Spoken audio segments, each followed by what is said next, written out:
If you feel like you watch too many poachable balls whiz by you and you're like, ugh, I should have poached on that one, then you should check out the Doubles Playbook, because inside there are 48 plays from Martina Navratilova and the Bryan brothers that show you how to set up easy put-away volleys and overheads. If you look at other sports, teams run plays. Football teams run plays to score touchdowns, soccer teams run plays to score goals, and basketball teams run plays to score baskets.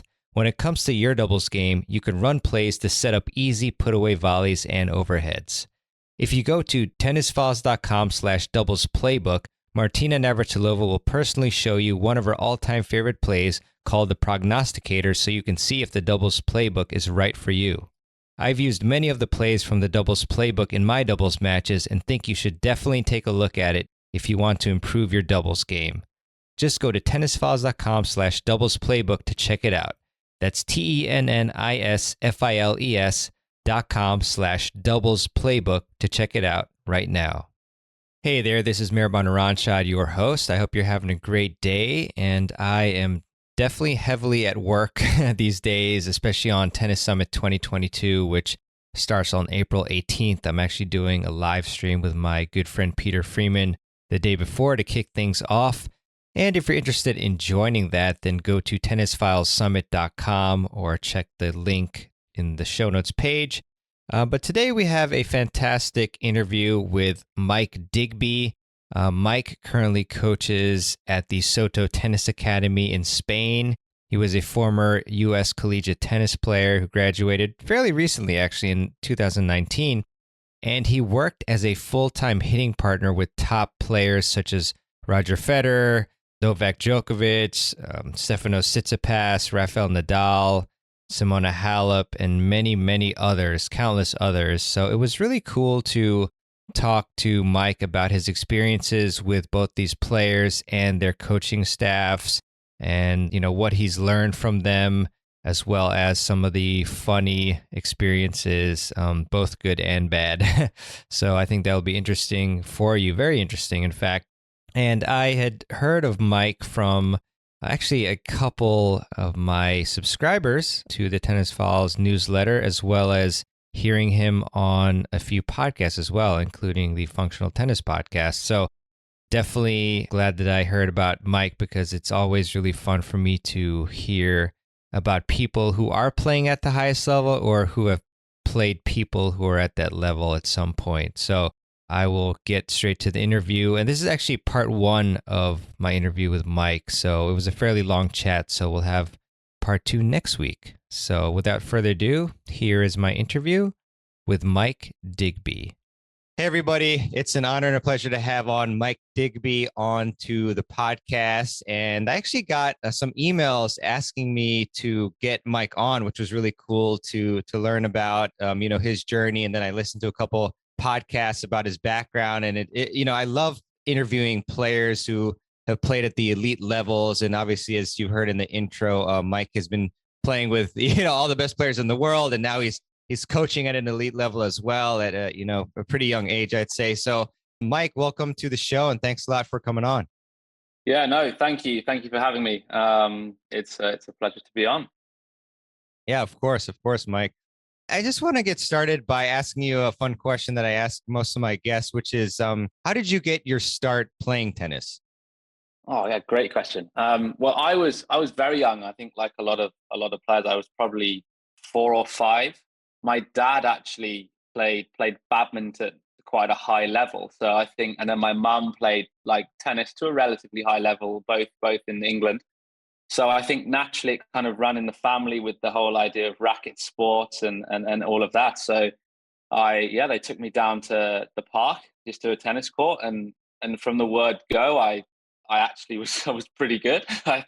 I managed to get the ball over the net. So I think at that age it's an achievement. So I think from there on in, I just loved every aspect of the sport, and kind of really, really enjoyed it from that age as well.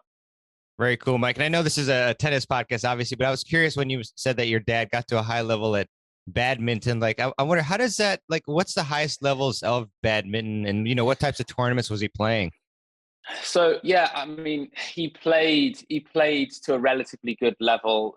when he was younger, when he was maybe 20, 21. I wouldn't say like an international level, but he played like nationally, like Hmm. within like his university and everything. So he always had good hand-eye coordination. I think that's the biggest Yeah. thing as any athlete that plays any racket sport, whether it's badminton, tennis.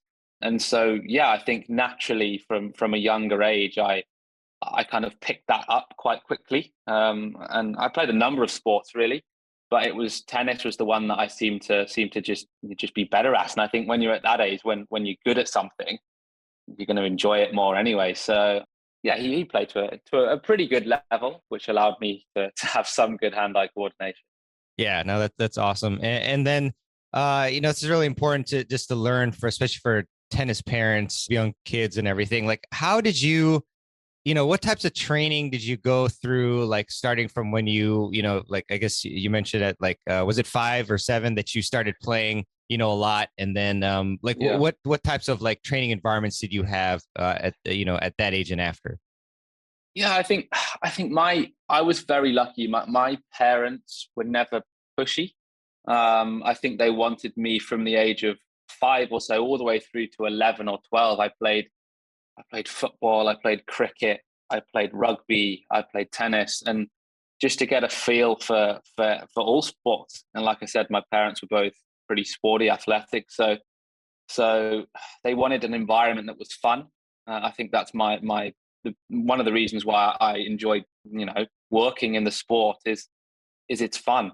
I was put in an environment that didn't have much pressure. They just wanted me to play, to enjoy myself, and that shouldn't change when you get to 11 or 12. You should still have all the way through, whether you're a recreational player, all the way through to if you're playing an elite level in the professional game. It has to be fun. Like it has to be fun. So yeah, for me, the biggest reason that I think I continued playing all the way throughout my teenage years and still now, I enjoyed it. So I was put in the right environment to allow me to stay in the sport. I love that, Mike. Super important there. And like, what is it about tennis? What elements or characteristics about tennis is it that you really love and enjoy? Because I think sometimes, a lot of times, we forget about that, and then we get burned out. But so what is it for you about tennis that you love? I think it's I'm a very competitive person, like a very competitive person. So I think it's that one-on-one battle that I love. Like I always say, whether I was a hitting partner or now I'm coaching, it's like a game of chess. You're always trying to get one move ahead of your opponent. And I always loved that element, even if at times when I was younger, I didn't realize I loved that element. I think now I'm a little bit older. I just love those battles, being able to try and figure opponents out. I love the athleticism of the sport. There's no hiding. There's no hiding. You either win a match because you played really well, or you've competed really well, or you lose a match because your opponent was better, or you just didn't. You weren't quite good enough on the day. So yeah, there's nowhere to hide in tennis, and I think I relish that. I love that element, and I think yeah, it's for me it's one of the best sports in the world, and maybe I'm being a little bit biased, but I think from a competitive standpoint, it's yeah one of the best sports. Yeah, that makes a lot of sense, Mike. I did a very, very unscientific study in a sense where I emailed like 70 of the top college tennis coaches and wrote an article about it, like asking them, the top character traits of, the best student athlete tennis players, and their number one trait, overall was competitiveness. So, One hundred that's a percent. huge one. Yeah, for sure. And then, did you, after age 12 and such, did you go to any sort of academies or anything like that, or was it just like mainly private training, or how was that environment for you? Yeah, so when I hit about 12, 13, I would say, I think I then realized that I was pretty good. Like I could play, and it almost to the point where I think I probably had to drop a couple of sports to maybe take tennis a little bit more seriously. So I ended up from about 12 or 13 just playing tennis. And I was part of near my hometown, they have like some like development centers and performance centers within like the LTA kind of system, and they have them scattered around the UK.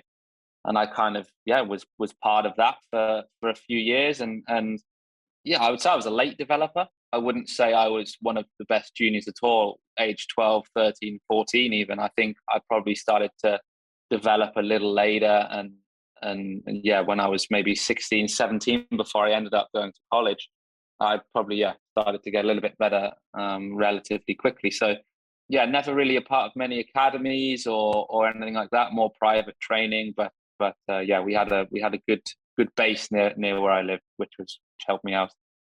Excellent, Mike. And then in terms of like the progression through the rankings, I mean, obviously you, as we'll talk about, soon, you've been able to practice against so many of the top players in the world. So what, in terms of tournaments and rankings and such, like at what point did you reach, a high level in the rankings, and, just talk us through that experience for you? Well, I'd honestly say I was a little bit different to most, in the sense that I never really had a ranking that was much to brag about. I wouldn't say my level was anywhere near some of the best juniors in the country, even into 15, 16. I probably shied away from competition a little bit, which I think I've seen in a lot of junior players now, being a young coach myself. So I think that's quite normal. So yeah, I was always, I was one of the best in my region, but I was never one of the best in the country at all. So I think that's almost in a way what I'm most proud of with what I've been able to achieve as a younger person, hitting partner coach. I think, and it's a good advocate for a lot of people out there, that you don't have to be this top 10, top 5 ranked national junior in order to achieve a lot in the sport. I think there's a lot more to achieve than just playing in the sport of tennis. So yeah, I would say I started to get better the later I played, going into my college years. Very nice, very nice. And then talk us through, the decision that, on which college to go to and such, and the experience there. Yeah, so I pretty much very quickly, around the ages of 16, 17, knew I wanted to go to college. It was a relatively new thing in the UK. Well, I say new thing. It was new for me. Not a lot of people that I knew in my area went to college. There was maybe one or two that I knew, but I was told that it would be a really good decision for me, being a little bit of a late developer, giving me an extra 3-4 years to compete, and also combine that with getting a degree. So I looked at a lot of Division 1 schools, and I'd say I got quite a few Division 1 offers, but I always thought that, look, for me to get matches in, to play, to compete, to enjoy my time competing and try and win as many matches as I possibly could, I was always considering Division 2 as well. And I ended up going to a Division 2 school, a good Division 2 school. And, it was an amazing 4 years. Like, it was really, really good for my development as a tennis player. I played, well, hundreds of matches over the 4 year singles and doubles combined. So yeah, and ended up having, I think, maybe the third best win ratio or something in my team in history in college for the team that I played for. So it was a gamble between, look, I could play lots of matches, maybe at Division 2 level, or not as many matches at Division 1. So I always wanted to try and play more matches. And so I just thought Division 2 was a better option for me at the time. Yeah, that's awesome, Mike. And we were talking about Premier League football, or American soccer, I guess, or when you're an American, you say soccer, and it's almost like, I guess, a player in the Premier League, playing in the championship, so they can play all the matches, but then you see them like play in the FA Cup against a Premier League team, and then they beat them, or they they play at the high level. So yeah, that's kind of pretty similar there. Cool. And then, what's really interesting is that I really want to get to is just like your journey and how you're able to play with, all of the greatest players here, like Federer, Tsitsipas, Nadal, Djokovic, Halep, who you've forged a nice relationship with and practice with consistently. So, how did that all come about? Yeah. So I was in my sophomore year in college, and a couple of years before, I'd started to play German league. In Germany, they have a lot, like the Bundesliga. They have lots of divisions in Germany where I would go over, and and play that. So I started to play a little bit more there, and then over the summer I would always come back into Europe and try and compete a little bit for 3-4 months kind of summer break. And I'd finished German league, and I just got home, and I messaged my coach and said, look, can we do a few sessions? I wouldn't mind practicing a little bit this week because I'm back, back from Germany. And he said, oh, well, actually, look, there's this opportunity that's come up to be a hitting partner at Wimbledon.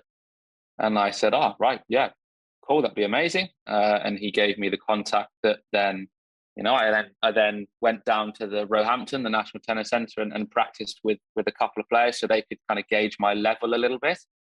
And they liked me. They liked what I saw. And also being a lefty, I think helped a lot with the amount of lefties that are in the draw, especially with, your Nadals, Kvitova, those kind of players. You always need a lefty hitting partner around. So, yeah, I then ended up going to Wimbledon that year and practiced with Djokovic for the majority of the tournament, as well as abundance of other players, Batista Agut, John Isner, Naomi Osaka, and all these players. And I think that was almost, without me realizing it, halfway through college, my in to then do what I did over the following 3 years or so, and still continue to do now occasionally. So that's kind of how it all started, really.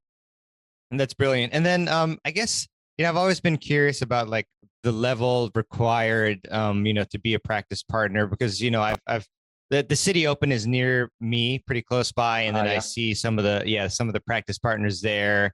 And, I think I've talked to a couple of them, and I mean, some of them said that you could even be like a pretty high level junior as long as you have like your strokes are consistent. But I was curious, from your perspective, what level is needed? Because I'm sure it's even a dream for a lot of people to be a practice partner at a local tournament and hit with the big guns. So what's the level do you think that's needed?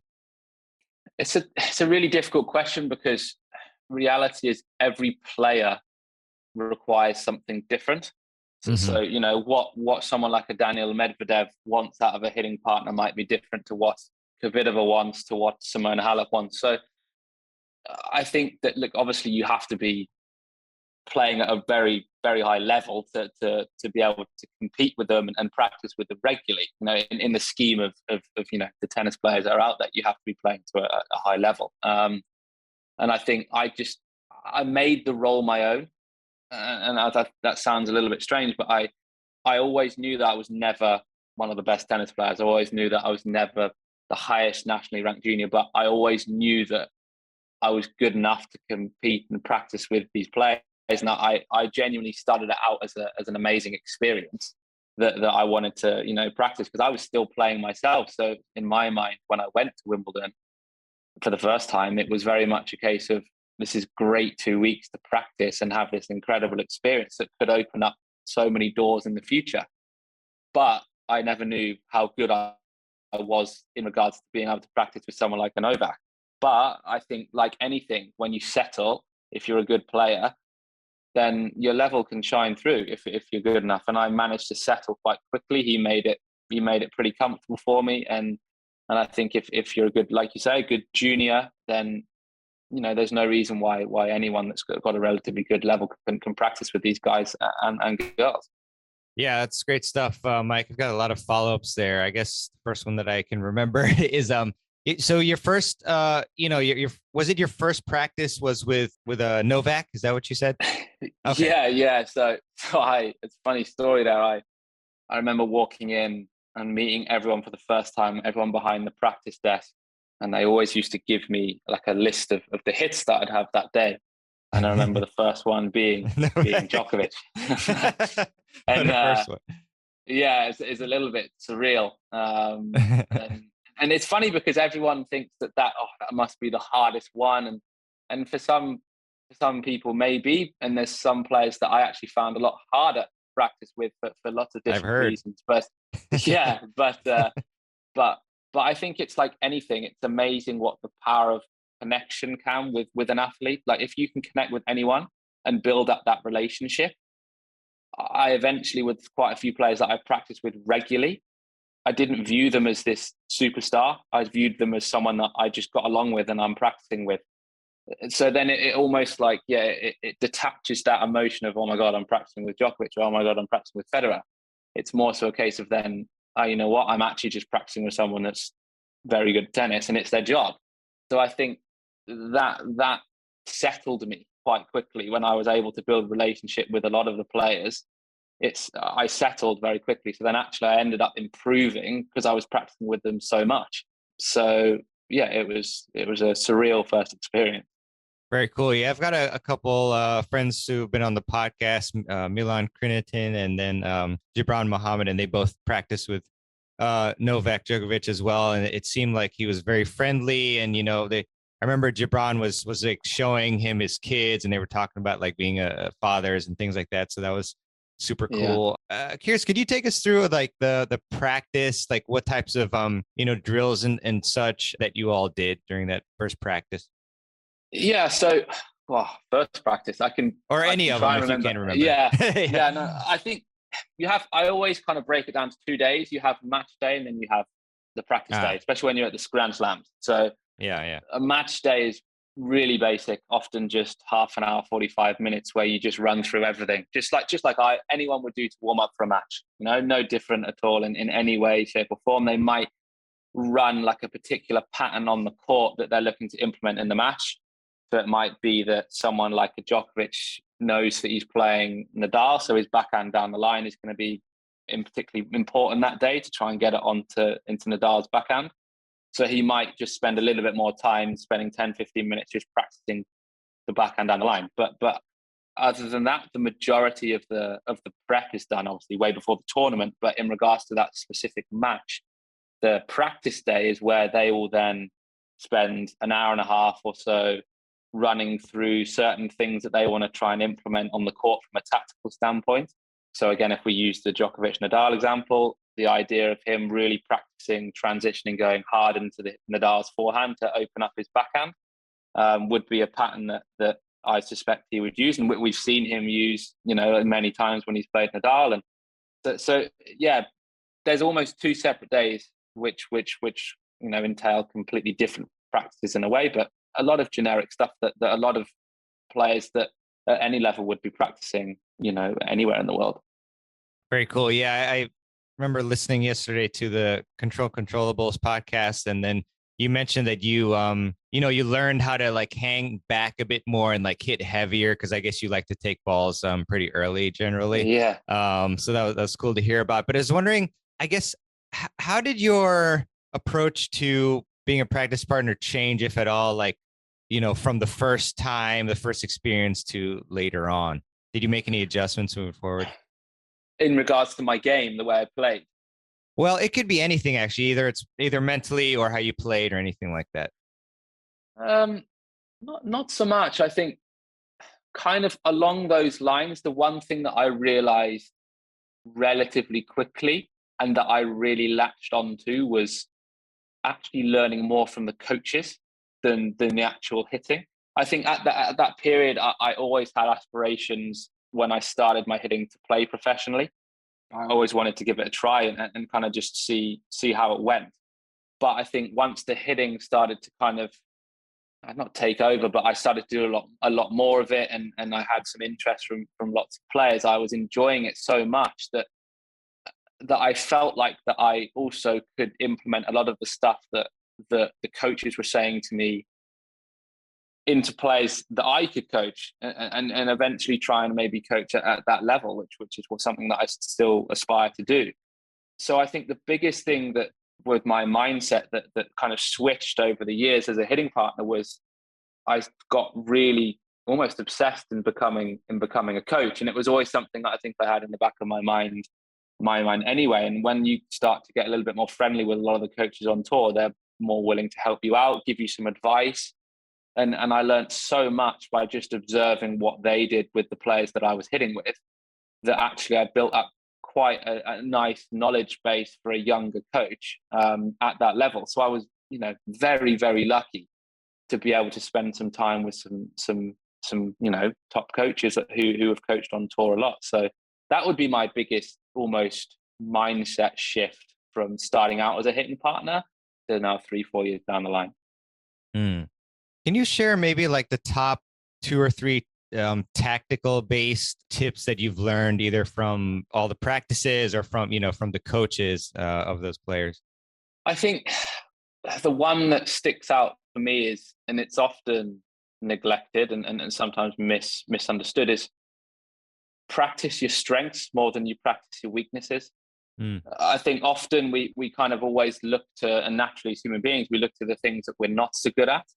So if, for example, in my game that my forehand's not so good, then I need to work on my forehand every day, all the time. Now, yes, obviously you do. There's elements of you have to practice your weaknesses. You want to try and get them better. But at the end of the day, Federer isn't going to be standing there and hitting millions of backhands because ultimately he wants to be on his forehand as much as he can. So I think that was something as a young person, let alone a coach, that really hit me and changed, I guess, my mindset is just practice your strengths more, just implement those strengths as much as you can as a player, because that ultimately is what's going to win you matches.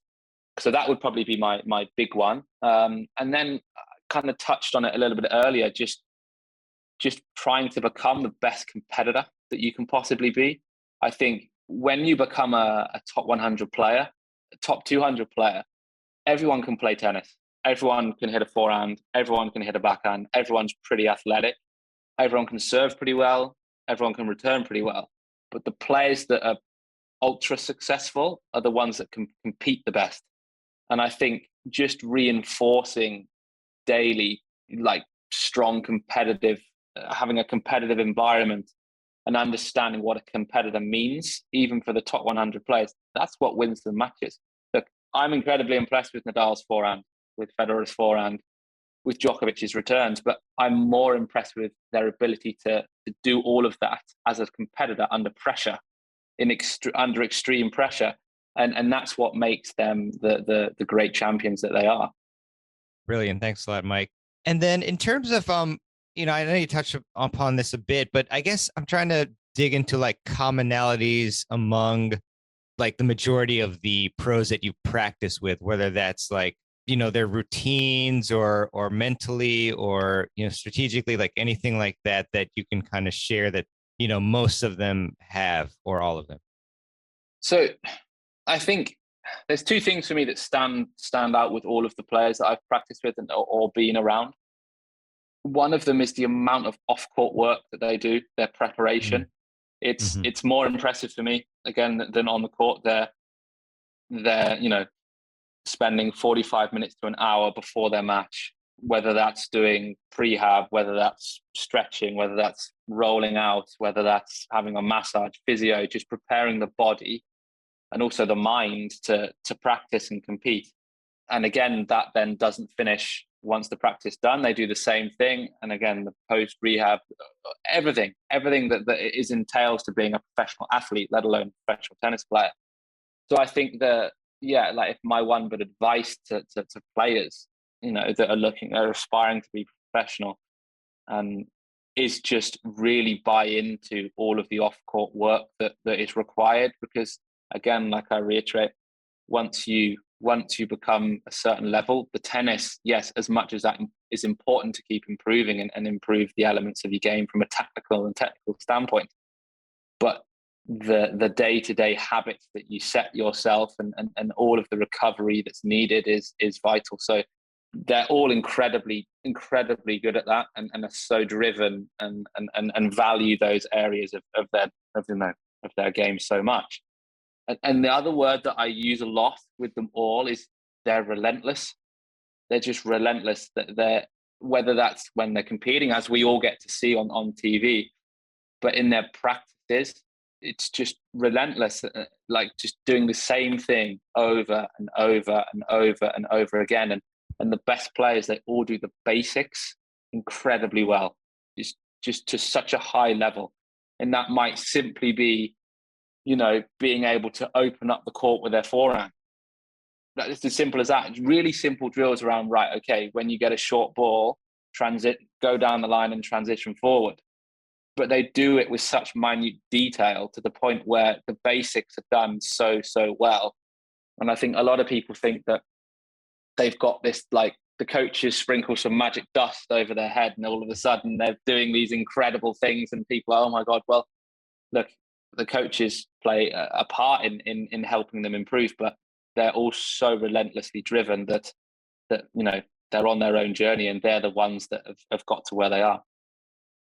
Love that, Mike. It's funny. I was listening to you in the car yesterday, pretty late at night, actually, after tennis. And, when I remember you saying a similar thing about, being willing to just do, what works tactically over and over again and having discipline to do that. And I was thinking, it's just, it really simplifies things. Like I remember playing last night and just over and over, trying to hit as many inside out forehands as possible to the opponent's backhand until I got a short ball, and then going to the other side. And I did that over and over again. And then I thought and reflected about how important it is to just be willing to do that instead of like other fancy things. Just doing the basics right. Over and over. So it's really definitely hit home. So yeah. No, I think just touching on that is again, I use the analogy like, in order to build a house that doesn't fall over, the foundations have to be set first, i.e. the basics. If the basics are done really, really well, i.e. you've got a high first serve percentage, i.e. you're not missing ball 3, i.e. your return percentage is high, you're clear on the patterns you're looking to run in a match. If you can do all those things incredibly well, then the more creative aspects of your game then can just be added as layers on top. And you can see that with the likes of Djokovic, Nadal, and Federer. They have the basics both on court and off court nailed on. So then it allows them to be a little bit more creative in certain moments. So yeah, no need to ever overcomplicate things. Just get the basics done really, really well. Yeah, definitely. No, that's such a great point. Because when I was playing, like I saw a lot of other players they seemed like they didn't have any set patterns. They were just like trying different shots all the time. And so I think, like you mentioned, just sticking to your strengths and, weaknesses wise, just, like I was thinking with my own game, like as long as I can have like a, consistent backhand that allows me to stay in the rally until I can, maybe change the pattern up to get it to my forehand again. That's really all I need. So, your tip to focus on your strengths more than your weaknesses is also obviously very important there. Aside from the things that you've learned, I also know that it's super fun for the audience to hear about like your experiences as far as like, who was fun, who wasn't. And obviously, as I mentioned, I heard about, maybe a certain Italian player that was a tough experience for you. But I guess let's go the other way first and then say, I think you mentioned that Novak Djokovic was a great experience, but like, were there any other players specifically that you don't mind naming, at least, that you really felt like you connected with and that they were really friendly and nice? Yeah, so 2 spring to mind, mainly because I was probably on court the most with them. One would be Roger Federer, Nice. and the other one would be Simona Halep. And that's purely because I spent a good amount of time with them in certain periods. I was with Federer for a good amount of time in London when the ATP finals was at the O2 in London, and then I've been with Halep kind of on and off at different events. I've practiced with her at different events over a series of months or just under a year or so. So, like I said earlier, I think when you are with someone more often, you just naturally build up a little bit more of a connection. And yeah, so it's, those 2 would be the 2 that I would say that I've been around the most. Got it. And then was there anyone else that maybe like, even though you hadn't practiced with them a lot, just like first interaction, like, oh wow, this person's really funny, or they're really friendly and nice, or something like that? Oh yeah, I mean, there's been a lot. Look, a lot of them are really nice. I mean, I've also practiced with Medvedev a lot. Oh yeah. He's great person to be around. I was practiced with him at Wimbledon, again at the ATP finals, US Open. So yeah, I've been around him a lot. So again, when you keep coming back, it's you recognize each other, you have conversations that aren't tennis related, and you can kind of, just view them more as someone you can have a chat to. I think the one that's just sprung to mind actually that I was with for about a week at Wimbledon was, because I think maybe it was his first Wimbledon, or definitely one of his first Wimbledons. He made the fourth round and actually ended up playing 4 lefties in a row, was Aliassime, Felix Oh, wow. Aliassime. Cool. And I think being a very similar age to Felix at the time, we spent the best part of a week, or the Monday to Saturday, with each other, warming up, practicing every day, because he ended up playing obviously 4 lefties. And he's a great guy, like really, really nice, very welcoming, very warm, clearly, a very, very, very good tennis player, and he's got a very bright future. And but yeah, he always said hello. We always used to have some nice conversations on the court, off the court. And yeah, that week that we spent together at Wimbledon, I was hitting with him, was, that actually sticks out now I think about it. Yeah, really, really genuine person that clearly loves the sport. Yeah, I can, obviously I've never really been close to him or around him, but he seems like a really nice guy as well. Just watching him live and on TV. But can you tell us like any sort of specifics on like interactions, like if there was any funny banter or a funny joke, or like somebody played a prank on you or anything like that, like anything that you think that you found pretty funny and memorable with a player? There's obviously certain things that I probably can't repeat. We'll blank it out. No kidding. Yeah, no. But I do remember. I'm sure it was 2018 when I was at Wimbledon, and it was the World Cup, and England were playing Sweden in the World Cup. Can't remember what stage it was. Maybe, was it the quarterfinal?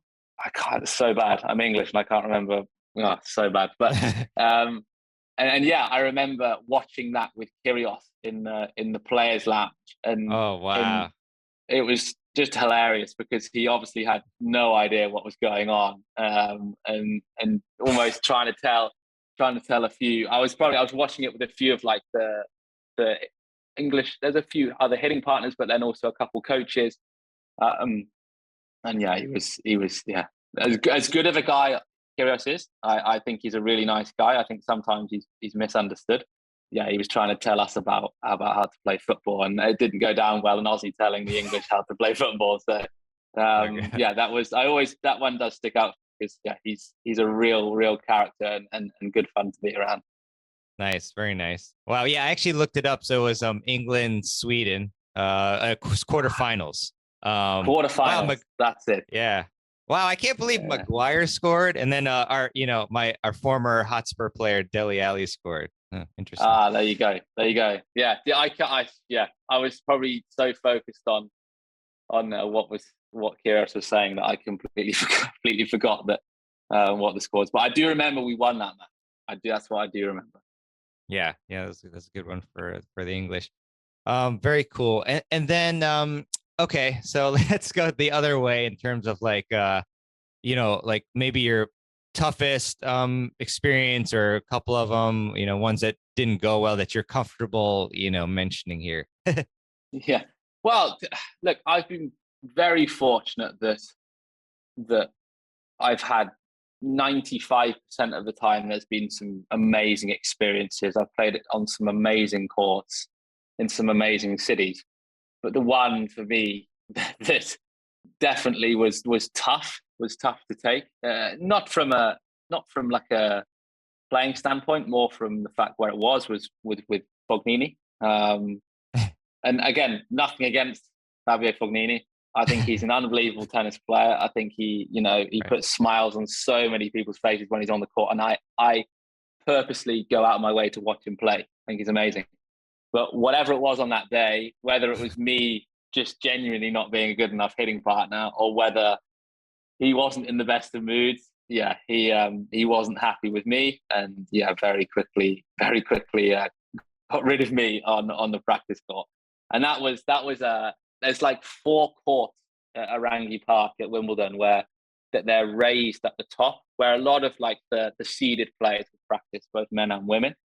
And I think we were on the 3rd court, and there was like Djokovic was practicing maybe, and then Federer, then Raonic, and then I was like in between with Fognini and me. And for whatever on that day and it was strange because I'd been doing a lot of hits and I'd been with Novak and all these players, and I was fine going on, and then I stepped on the court and was pretty nervous, like which was normal, but then also it wasn't normal because I'd had a good amount of experience at that time.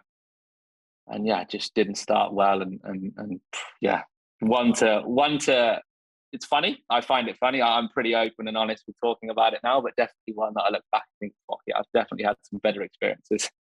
Dang. And I guess generally, what is it that makes you nervous? Well, so I know you mentioned like the connection. If you know the player and you have a connection, then you're not so nervous. But I mean, besides that, like, what are things that do make you nervous, or is it just like totally random? Yeah, it depends, isn't it? I think every player brings things that you're wary of. So like if you're practicing with someone like a Halep, I know that I need to make lots of balls. I know I need to flatten the ball out because generally the women play a little bit flatter, lower trajectory over the net. But with Fognini, I know that he can be a little bit of a character, which is, if he's in a great mood, it's great.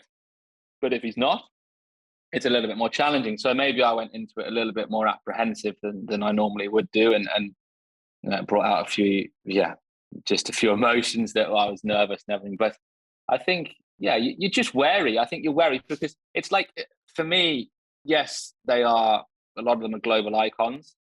But I think sometimes what we forget is I'm helping them do their job. So if I'm not doing my job, then it doesn't help them do their job. So then naturally, like anyone in any industry, if you've got someone in that you've brought in that you want to help you and they're not, you're obviously not going to be in the best moods, or you're going to have words and you're going to speak to them.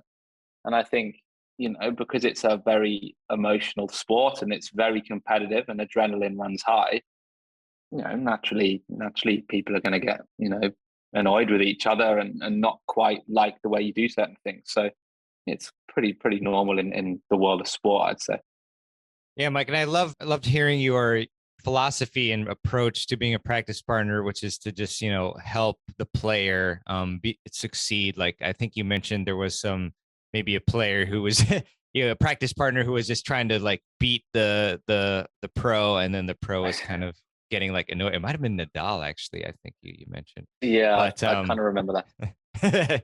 Yeah. So, can you maybe name one more experience? Because I remember you mentioned that with Fognini, like you were like shanking, the first few balls, and it didn't, in the next 20 minutes or something like that. So maybe one other one with maybe a whatever highest ranked pro that you can remember where the practice just didn't go well, and walk us through like why that was. So I'm racking my brain here because I'm sure I've had some, but I'm trying to remember over the years. But I've had ones. I remember one with Tsitsipas at the ATP finals. I wouldn't say it's not that it went poorly, but I wasn't playing well. That was just I didn't start well again. Wasn't playing well, and I could feel that. Moratoglu, who was on the court, could feel that, and so Stefanos could definitely feel it. And I think that he got a little bit frustrated, but then I kind of had a bit of a word with myself, and I said, right, okay, Michael, like, you got to step up now. You need to step up now. And I think I just snapped myself out of it, and then my level increased, and I managed to turn it around. But I've been lucky, as much as I've had, worked very hard for the experiences that I've created for myself. I have been lucky in a sense that I think one of my strengths is being able to build connections and relationships. And I think that all of a sudden, if you can do that over the time, and as a hitting partner, it eases the pressure off me. And then I think hopefully it allows the player to feel like that, look, I'm here to help you. I'm not here to beat you, because in reality, I'm not going to. So it's that whole idea of, look, I'm here to try and help you out. And then that's how I, had a few players ask me back, wanting to practice. And I truly believe it's not because I'm an unbelievable tennis player. I just think it's like anything. They felt comfortable with me on the court, and that then allowed them to feel like that they could practice freely. Nice, nice. And obviously, I mean, part of that is like just trying to figure out how you can help them. But is there any other ways that you like make them feel as comfortable as possible? I think again with the players like your Haleps and not so much Federer, but mainly Halep, was being a lefty. We have certain patterns again that we like to do. A lot of general patterns that lefties, play. Like they prefer doing certain things on the tennis court. Obviously, the serve's coming in a little bit different. So I would never say, but I would always also offer my advice is to, if someone's playing Halep's playing Kvitova, what would she do, or what as a lefty, what do you think normally happens? Now, look, a lot of these players have played all these players before, and they don't need so much advice from the hitting partner unless I was actually their coach. But it's sometimes nice to have a little bit of a view from someone that's coming from outside of the team, a little bit to kind of, zoom out and go, right, okay, this is what I think, and this is how I play as a lefty. You'd often try and help out with that. But again, for me, the biggest thing, keep it fun, keep it lighthearted. Try and make them smile, and they enjoy that. They genuinely, as serious as some of them look on the practice courts, they also just want to keep it nice and relaxed. And I think that's really important, especially when you're in and around and playing these big events. All right. I really hope that you enjoyed my interview with Mike Digby. And Mike, thanks for coming on to the show. I really enjoyed chatting with you. And of course, as I mentioned, part 2 will be coming out next week. So just click on to the next episode if you're listening to this over 1 week from when this show right here came out. That made sense. I hope it did. But in any case, thank you very much for listening. And you can find all the links that we mentioned today on the show notes page. And if you enjoyed this episode and if you enjoy the podcast, then would appreciate it if you would leave a review for the podcast on Apple Podcasts or your favorite app that you use to listen to the show. Apple Podcast, their URL is tennisfiles.com/Apple Podcasts. Well, at least the URL for my show, not their URL, but it will redirect to their site. I also do want to leave you with a quote, as I often do at the end of the show, and this one is by Wayne Gretzky, a hockey legend, and Wayne said, "You miss 100% of the shots you don't take." Really love that one. And lastly, definitely want to have you join in on Tennis Summit 2022, which includes over 40 of the top tennis coaches on the planet who give you on-court lessons, masterclass presentations, and live Q&As. Over 40 of them with coaches such as Paul Annacone, Rick Macy, Peter Freeman, Will Hamilton, Gigi Fernandez, Dr. Mark Kovacs, Ryan Reedy, and many, many other amazing coaches. And you can get your free ticket to watch all of these sessions for free at tennisfilesummit.com. And again, check the show notes for that link if you just want to head there and click without having to type anything in your internet browser or whatever you call those of choice. Obviously, I know what they're called, but just joking around. I am definitely overworked right now, I think, but it's all in good fun, just working on the summit, prepping for it. So I hope to see you there, and I'll also see you on next week's episode. So you have a great one. Stay safe, play a lot of tennis, and keep improving your tennis game. This is Mehrbon Iranshad signing out.